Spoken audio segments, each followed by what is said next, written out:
तो दोस्तों, Hindi audio book knowledge में आपका स्वागत है।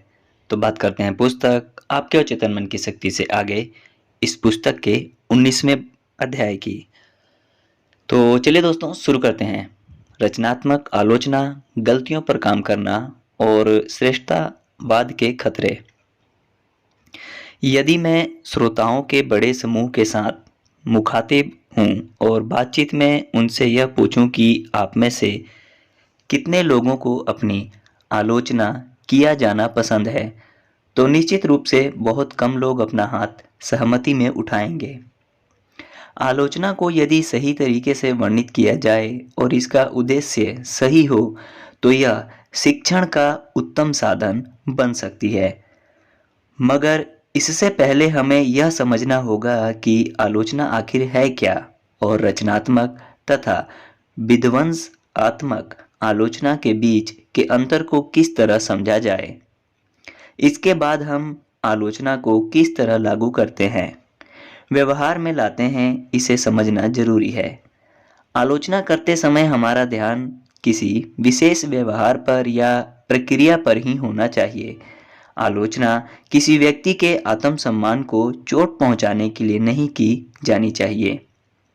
आइए आलोचना की अवधारणा को स्पष्ट करते हैं।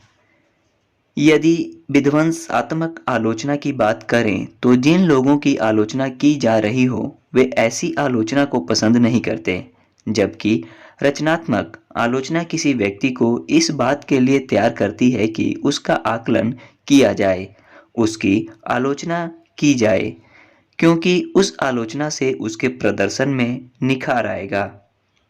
यदि मैं अपना प्रश्न पुनः पूछूं, आप में से कितने लोगों को अपनी आलोचना किया जाना पसंद है, और आप यह समझते हैं कि आलोचना का अर्थ आपके व्यवहार का वस्तुपरक आकलन से है, जिसके द्वारा आपको अपने आप को निखारने का अवसर मिलेगा, तो अब श्रोताओं के समूह में से अधिकांश हाथ ऊपर उठे नजर आएंगे। आलोचना शब्द को लेकर हमारे पूर्वाग्रह व दिक्कतें हमारे पूर्वानुभवों से जुड़े हुए हैं, जहां हमने केवल विध्वंसात्मक आलोचना का अनुभव किया है, जहां हमें डांट फटकार कर यह बताया जाता था कि हम किसी काम को कितने खराब और गलत तरीके से करते हैं। हमें स्वयं को दोषी मानने और अपनी गलती पर शर्मिंदगी महसूस करने के लिए मजबूर किया जाता था, और अक्सर हम अपने आप को बेकार मानने लगते थे। जब हमें लगातार अपने अधिकारियों की आलोचना का शिकार होना पड़ता है, तो हमारा आत्मसम्मान घटता जाता है, जिसके कारण हमारी स्व अवधारणा कमजोर होती जाती है। कल्पना करें कि आप बच्चे हैं और आपके द्वारा दूध फैलाए जाने पर या रात के खाने पर 5 मिनट देर से आने पर दानव माँ पिताजी आपसे कहते हैं, तुम्हारे साथ दिक्कत क्या है, यह पूरी तरह गलत है।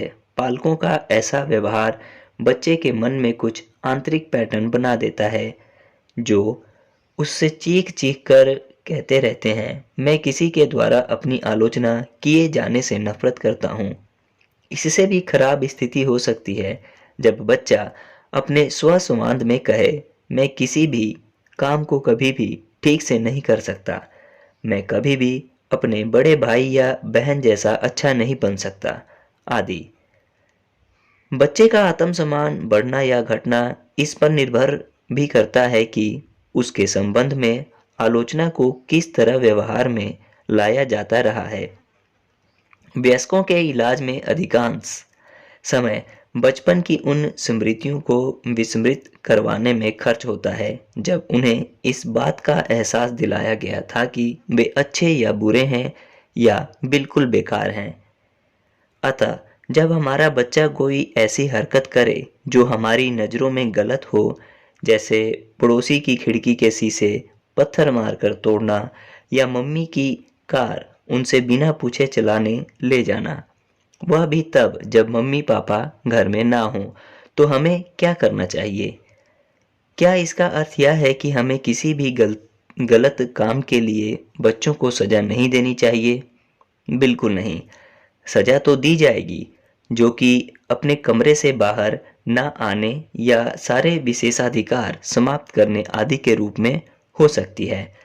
मगर मानसिक संत्रांस देना, जैसे जोर से चीखना चिल्लाना, बच्चे के मन पर बुरा प्रभाव डालते हैं और उसे हीन भावना का शिकार बना सकते हैं, जिसके कारण वह सारी उम्र तकलीफ उठा सकता है। तो फिर क्या करना चाहिए? उत्तर यह है कि बच्चे के व्यवहार पर ध्यान रखें, बच्चे पर नहीं। काम की आलोचना करें, काम करने वाले की नहीं। उदाहरण के लिए, जॉनी, तुमने जो किया है वह ठीक नहीं है। हम तुम्हें प्यार करते हैं जॉनी, मगर तुम्हारे इस काम से हमें प्रेम नहीं है। इस तरह का व्यवहार हम ना तो करते हैं, ना ही परिवार के सदस्य द्वारा ऐसा व्यवहार किया जाना हमें पसंद है। तुम अच्छे बच्चे हो, मगर जो काम तुमने किया वह ठीक नहीं है। आओ इस बारे में बैठकर बात करते हैं। यह अधिक सरल और अति रंजित उदाहरण है, मगर संदेश यह है, जब हम किसी की आलोचना करते हैं, विशेषकर उस व्यक्ति की जिसे हम प्रेम करते हैं, जैसे बच्चे या जीवन साथी, तो हमें इस बात का ध्यान रखना होगा कि यह आलोचना हम उस व्यक्ति की मदद के लिए कर रहे हैं, ना कि अपना गुस्सा उतारने या निराशा के भाव के वशीभूत होकर उस पर चीख चिल्लाने के लिए। इसके लिए एक नियम बना लें कि जब हम गुस्से में हो तो किसी की आलोचना नहीं करेंगे। यही वह समय होता है जब हमारी आलोचना नुकसानदायक बन जाती है। व्यापारिक संस्थानों में बड़े अधिकारी और प्रबंधक रचनात्मक या सूचनात्मक आलोचना में सिद्धहस्त हो जाते हैं। वे अपने अधीनस्थ व्यक्ति का सहयोग करके उसके प्रदर्शन का स्तर इस तरह बढ़ाते हैं कि आलोचना किए जाने के बाद भी उसका आत्मविश्वास बढ़ता है। उदाहरण, जॉन, कल तुमने अपने काम की समीक्षा करते हुए कहा था कि तुम अधिक धन कमाना चाहते थे और हमारी संस्था में इसका अर्थ है अधिक बिक्री करना। तुम अच्छे सेल्समैन हो, मगर मैंने देखा है कि तुम अक्सर अपनी भावी मुलाकातों अपॉइंटमेंट्स को लिखकर नहीं रखते हो, और मैंने अकाउंट विभाग के किसी व्यक्ति से यह सुना है कि तुम उनके फ़ोन का समय पर जवाब भी नहीं देते। मेरे साथ भी ऐसी ही परेशानी थी। मैं तुम्हें वह तरीका बताता हूँ जिसे आदत के रूप में अपनाकर मैं अपनी इस परेशानी से बाहर आया और अपनी व्यस्तताओं को सही तरह से निभा पाया, और मेरे लिए इसका परिणाम बिक्री बढ़ने के रूप में हुआ, चूँकि मैं अपने समय का प्रबंधन सही तरह से करना सीख गया। इसके चलते मैं उपभोक्ताओं से फ़ोन पर अधिक बातचीत कर पाया और उनके फ़ोन कॉल का समय पर जवाब देकर उनके साथ अच्छे रिश्ते बना पाया। चलो मैं तुम्हें बताता हूँ कि यह सब मैंने कैसे किया। जॉन, तुम में वह क्षमता है कि तुम कंपनी के सर्वश्रेष्ठ सेल्स पर्सन में से एक बन पाओ। आलोचना का लबोलुआब यह है कि मुद्दे पर अडिग रहें, मगर व्यक्ति के साथ सहज व्यवहार रखें। पुनः दोहराता हूँ, काम की आलोचना करें, करने वाले की नहीं। अतः यह महत्वपूर्ण है कि हम गलतियों के साथ किस तरह से निपटते हैं, ताकि हमें इस पूरी प्रक्रिया में हार का सामना ना करना पड़े। गलतियां बड़ा ही मज़ेदार शब्द हैं जिसके बारे में हम अभी विस्तार से चर्चा करेंगे। मुझे हाल ही में मेरे एक मित्र का फ़ोन आया जिसने अपनी बात इस वाक्य से शुरू की कि मैं सुधार करना चाहता हूँ। जब मैंने उससे सुधार के बारे में पूछा तो उसने बताया कि कुछ दिन पहले उसने मुझसे कहा था कि उसने मेरे एक मित्र को एक पुस्तक दी है, जबकि वास्तव में उसने यह पुस्तक उसे दी ही नहीं थी।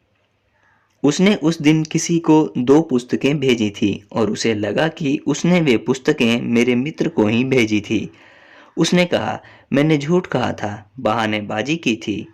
बहानेबाजी एक और मज़ेदार शब्द। मैंने उससे पूछा कि क्या उसने सचमुच पुस्तक के बारे में मुझसे गलत ही कहा था, या उसे ऐसा लगा कि उसने पुस्तक भेजी है और बाद में उसे समझ में आया कि उसने पुस्तक मेरे मित्र को नहीं वरन किसी और को दी है। उसने उत्तर दिया कि उसे वास्तव में ऐसा लगा था कि उसने पुस्तक मेरे मित्र को ही दी है। उसे इस बात को लेकर बहुत दुख हो रहा था और उसने स्वीकार किया कि उसे इस बात का बहुत ही बुरा लग रहा था। सच कहूं तो अब आश्चर्यचकित होने की बारी मेरी थी। मैंने कहा, तुमने झूठ नहीं बोला, बहानेबाजी नहीं की, तुमसे केवल एक गलती हुई और एक गलती के लिए तुम स्वयं को इस कदर अपराधी क्यों महसूस कर रहे हो? दुर्भाग्य से हम में से अधिकांश लोगों के मन में बचपन से ही यह भर दिया जाता है कि गलती करना बहुत बुरी बात है और फिर हम हर गलती के साथ इसे आत्मसात करते जाते हैं कि हम बहुत बुरे हैं। यदि हम दूध फैलाते हैं तो हमें डांट पड़ती है। यदि हम अपने कपड़े गंदे करते हैं तो हमसे पूछा जाता है कि हमारे साथ दिक्कत क्या है। यदि हम रात के खाने पर देर से पहुंचते हैं तो हमें अपने कमरे में भेज दिया जाता है। यदि हम अपना गृह कार्य करना भूल जाते हैं तो हमें टीवी नहीं देखने दिया जाता। यदि हम परीक्षा में अच्छा प्रदर्शन नहीं करते तो और यह सूची लंबी होती जाती है। कैसा पागलपन है ये।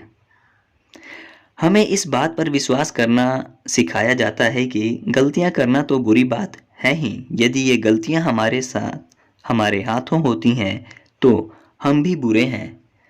निश्चित ही जब हम बड़े हो जाते हैं तो यह सारी बकवास भूल जाते हैं। मैं सही कह रहा हूं या गलत?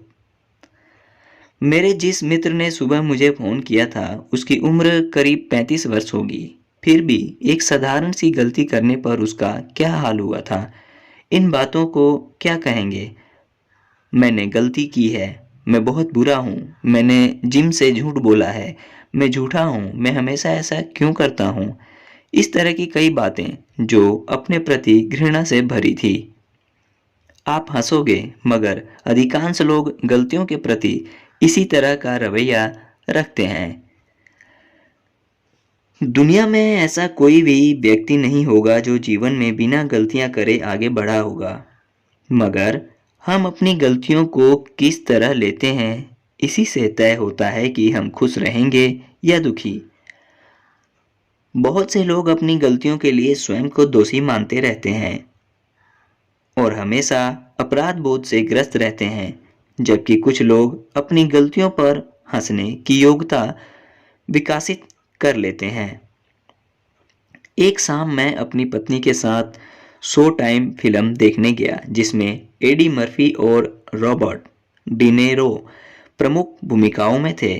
फिल्म खत्म होने के बाद फिल्म निर्माण में सहयोगियों के नाम पर्दे पर दिखाए जा रहे थे। साथ ही फिल्म बनाने के दौरान हुई मजेदार बातों को भी मेकिंग ऑफ फिल्म के अंतर्गत दिखाया जा रहा था। जैसा कि आप जानते हैं, फिल्म की शूटिंग के दौरान कलाकारों द्वारा कई गलतियां की जाती हैं जिन्हें बाद में देखकर हंसी आती है।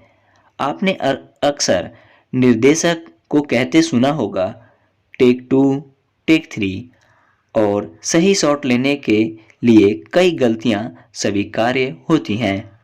और उन कलाकारों के साथ क्या होता है जो ये गलतियां करते जाते हैं? वे भी अपनी गलतियों पर बेतहाशा हंसते हैं और उनके साथ दर्शक और फिल्म यूनिट के सदस्य भी ठहाके लगाते हैं।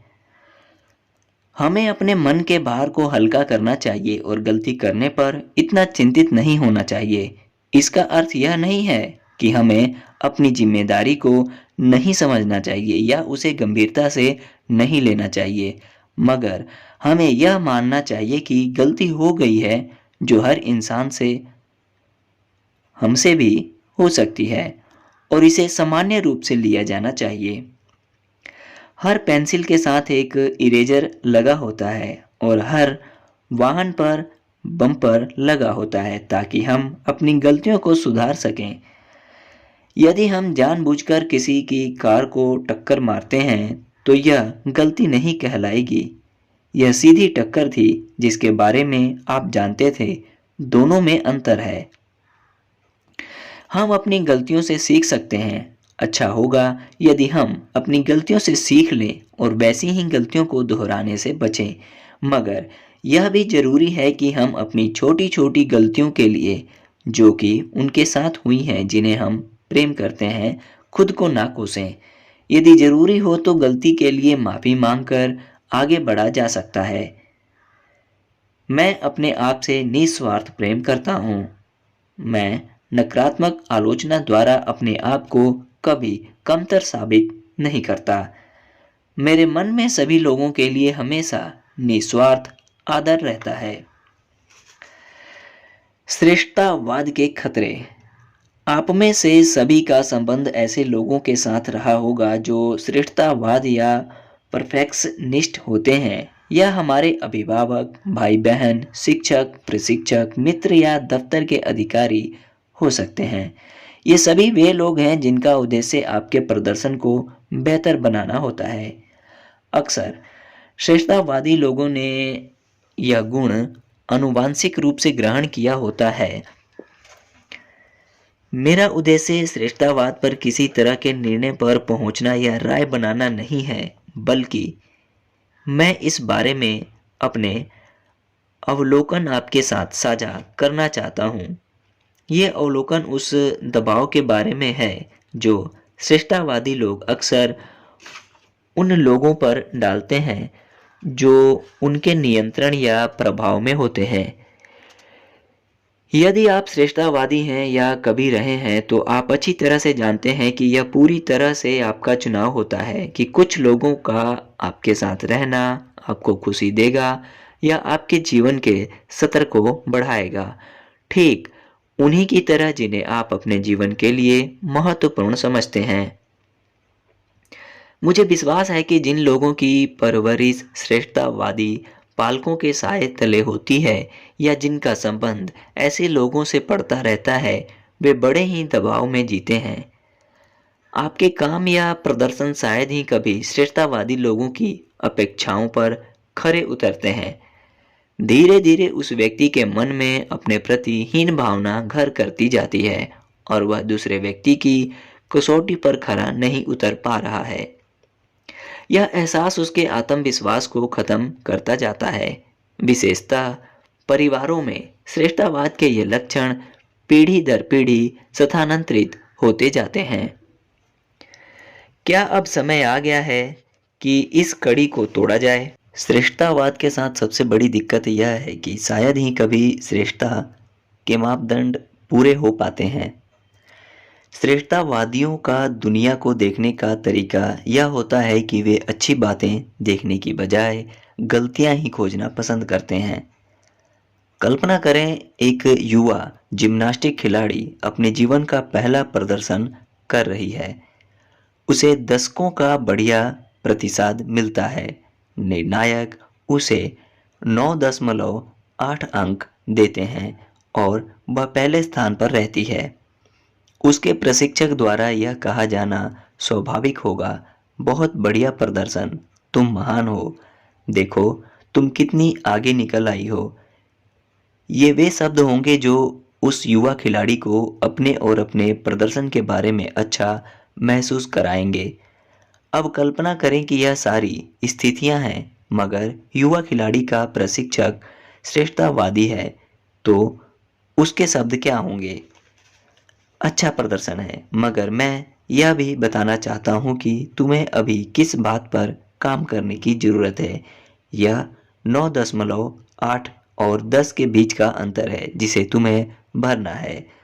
उसके बाद वह उन गलतियों को बताता रहता है जिन्हें उस खिलाड़ी ने अपने प्रदर्शन के दौरान किया था। भले ही वह सही बात कह रहा हो, मगर उस बात को कहने के लिए उसने गलत समय चुना था। युवा खिलाड़ी मैदान छोड़ते समय अपनी जीत का जश्न मनाने की बजाय अपने प्रदर्शन की कमियों के बारे में सोचती रहेगी। समय के साथ अपने खिलाड़ियों का भला चाहने वाला यह प्रशिक्षक मानसिक रूप से उन्हें दया का पात्र बनाता जाता है। खिलाड़ियों पर मानसिक दबाव के चलते वे अपने आप को अयोग्य मानने लगते हैं, क्योंकि उन्हें लगता है कि वे अपने प्रशिक्षक की उम्मीदों पर खरे नहीं उतर पा रहे हैं। आप पूछ सकते हैं कि यदि प्रशिक्षक खिलाड़ी के प्रदर्शन के बारे में अपनी टिप्पणी नहीं देगा तो खिलाड़ी का खेल बेहतर कैसे बनेगा? अच्छा प्रश्न है। यहाँ हम उस प्रक्रिया की बात कर रहे हैं जिसके द्वारा किसी खिलाड़ी को प्रशिक्षण दिया जाता है।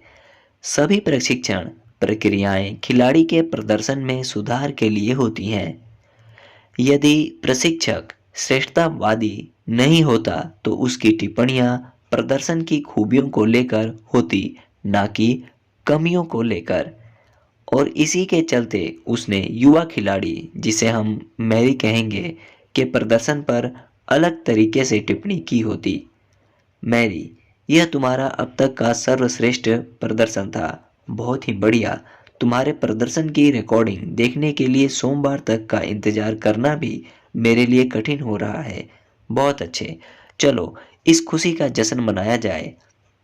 हो सकता है प्रशिक्षक के पास मैरी को बताने के लिए कुछ बातें हों जो मैरी के प्रदर्शन को और बेहतर बनाने में मदद करे, मगर वह मैरी के प्रदर्शन से रोमांचित है और जानता है कि यह अवसर इन बातों के लिए नहीं है। इस प्रक्रिया में मैरी अपने प्रदर्शन के बारे में सोचती है, वाह, मैंने आज कर दिखाया। मैरी, अब तक की शिक्षा सार्थक हो गई। मेरी अब तक की शिक्षा सार्थक हो गई। मैं बहुत अच्छा महसूस कर रही हूँ। उसके पास वह अवसर है जिसके द्वारा वह अपने प्रदर्शन की अच्छी बातों को याद कर सके। सोने के लिए बिस्तर पर जाते समय भी उसके दिमाग में दर्शकों की तालियों की गूंज, निर्णायकों के शब्द और स्कोर कार्ड दिखाना याद रहे होंगे। उसे याद आ रहा होगा उसके साथियों और प्रशिक्षक का उसे गले से लगा लेना, सभी का उत्साह से झूम उठना और उसे हाई फाइव्स देना आदि।